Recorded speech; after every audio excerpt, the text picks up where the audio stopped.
Hi guys, welcome to my YouTube channel. তো guys, অনেকদিন পরে দীঘা যাবো করে দীঘা যেতে পারছিলাম না, তো আজকেই দীঘার দিকে রওনা দিয়েছি। এই দেখো, সাইকেলে করে যাচ্ছি দীঘায়, দেখেছো পিছনে এই যে ব্যাগ।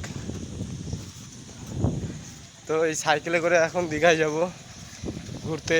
বৃষ্টি হয়েছে প্রচুর, সেই ভিতর দিয়ে সাইকেল চালিয়ে যাচ্ছি। রাস্তায় সব জায়গায় পুরো ফাঁকা শুনশান রাস্তা। আর এখন রাত 10টা বাজে, অনেকটা এগিয়ে এসেছি, চলো সামনে যাই।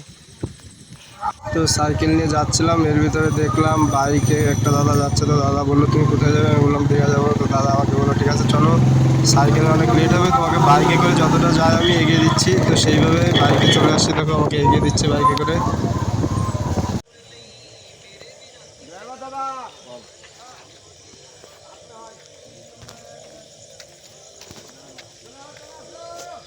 তো এই আমি এখন যাচ্ছিলাম সাইকেলে করে, হঠাৎ একজনের সাথে দেখা হলো, বাইকে সে নিয়ে নিল।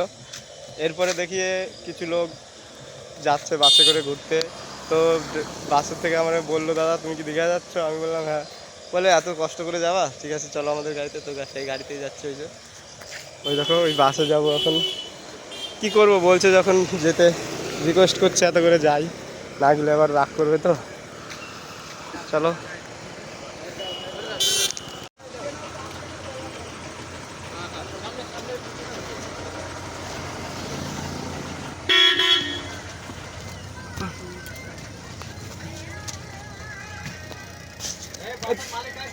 তোমরা সব পিছনে চলে গেলা, খিদে লেগে গেছে। এই তো ঘুমাই পড়ছে আর কায়দা দেখাতে। ও ম্যানেজার বাবু, এইদিকে সব ঠিক আছে তো?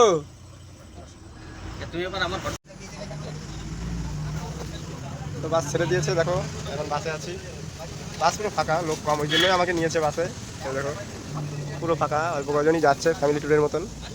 এই যে বাস চলছে, ওই জন্য পিছনে দিয়েছে আমাকে, আর পিছনে আছি। এই দেখো সবাই।